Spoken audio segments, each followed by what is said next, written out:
The ancient gods once looked down upon our world. These powerful beings were far from being untouchable.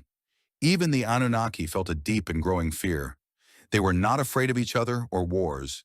They were terrified of exactly what the human race was slowly starting to become. The Sumerian texts don't describe the Anunnaki as all-powerful and untouchable. They describe a council in crisis, beings who created something uncontrollable. And the decisions they made out of that fear changed the course of human history. In most religions, gods are depicted as confident, omnipotent, beyond fear. The Anunnaki of the Sumerian texts are something very different.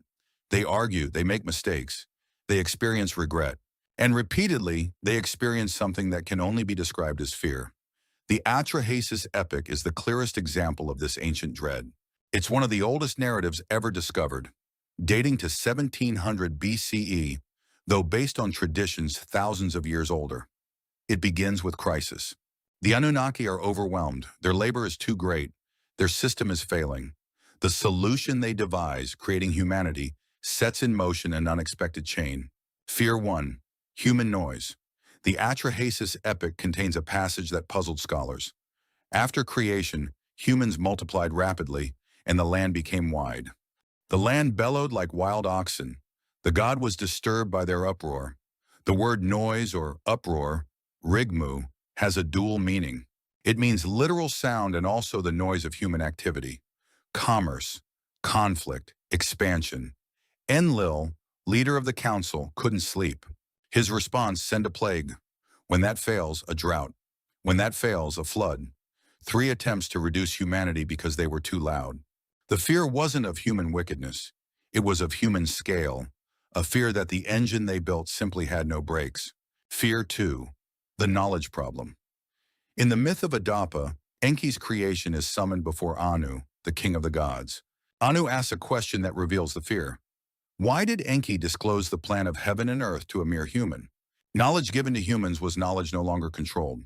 The same fear appears in the biblical parallel, the fruit of the tree of knowledge. The immediate response of the divine, the man has become like one of us, becoming like them. That was what they truly feared. This brings us to fear 3, the internal conflict. The deepest fear in the Sumerian texts isn't external, it's an internal war.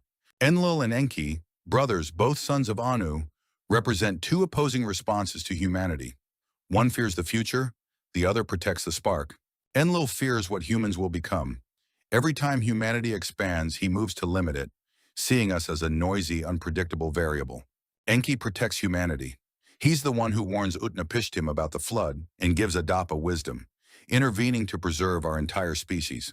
This isn't a theological abstraction. The text describes specific arguments, specific votes in the divine council, and specific, often tragic outcomes. Dr. Thorkild Jacobson identified this conflict as the central drama. The tension between the God who creates and destroys is not metaphorical. It is the organizing principle of the entire mythological corpus. 2 beings, opposite responses to the same fear. What happens next? What happens when something you created exceeds your ability to control it?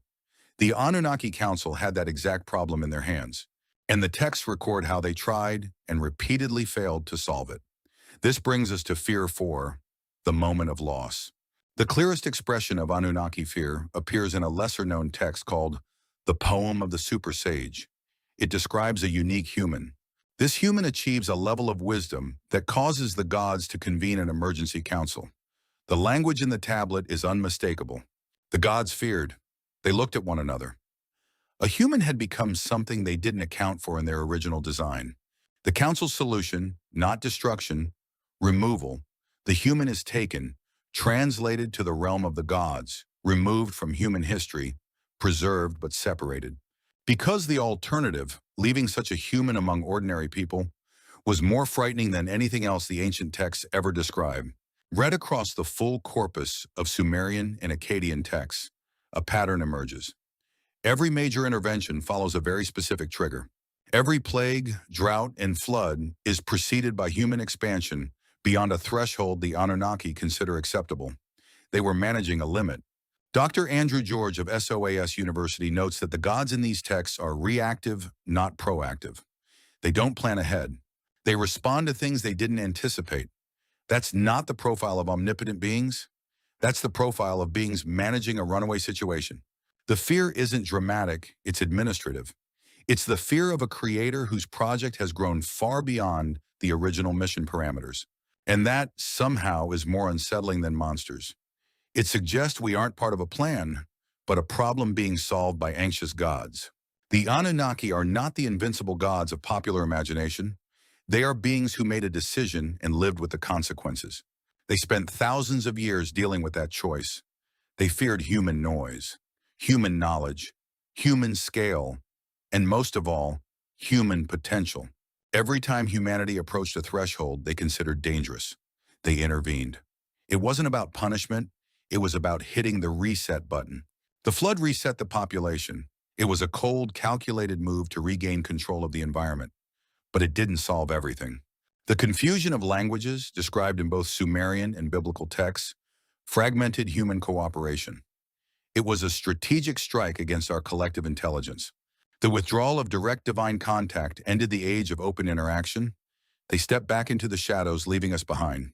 Each intervention reduced something vital.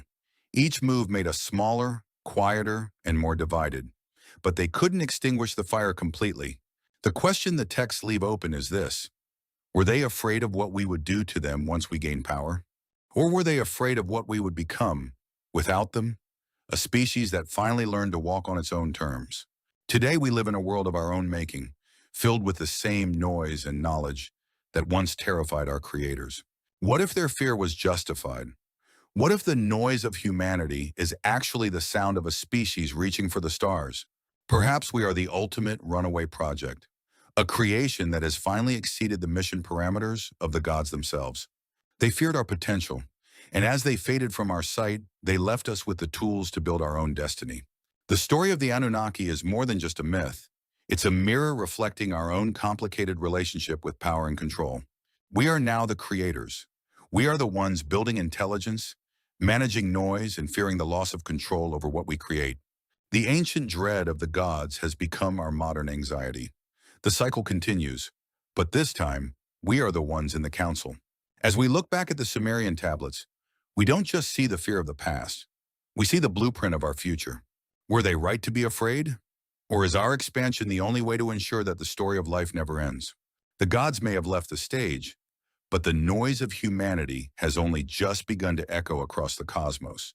Their legacy is buried in our DNA and our history, a reminder of a time when the heavens were loud and the gods afraid. Maybe the noise they were so desperate to silence was just the sound of us outgrowing our creators. Tell us what you think in the comments. Subscribe to Beyond Explained. New mysteries every week.